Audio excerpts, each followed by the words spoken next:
Ir pirmas, kuris mano manimu yra turbūt ir geriausias festivalio filmas iš to, ką aš mačiau, yra tikrai labai verto dėmesio režisieriaus. Dalis jūsų jį žinos, nes jis kino pavasarį jau yra svečiavęsis. Tai graikas Yorgos Lanthimos ir jo filmas Omaras. Iš tikrųjų, su Lanthimos įdomi istorija yra tokia, kad kai Iltinis dantis pasirodė ekranuose, man atrodo, kad kino pavasaris ir buvo premjeruotas, aš sėdėjau visiškai priblokštas, tai man buvo labai kažkoks naujas kino pliūpsnis ir dar visiems po to vaikščiau ir aiškinau, kad yra dar kine šviežumo ir kažkokių įdomių atradimų. Bet Lanthimos, ką daro, tai žengia žingsnį į plačiuosius vandenis ir anglų kalba.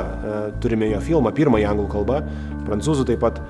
Ir kažkaip ar tai, kad tikrai stiprus aktoriai vaidina, ar tai, kad istorija pati įdomi, o gal viskas sumoje. Omarą daro absoliučiai išskirtinių ir vertų dėmesio filmų. Jis pasakoja apie tai, kaip yra konstruojama meilė. Toks filmo siužetas yra apie tokį porų konstravimo institutą ir jeigu tu nepasirenki laiku poros, tu būsi paverstas į kokį nors gyvūną, kurio tu nori paversti.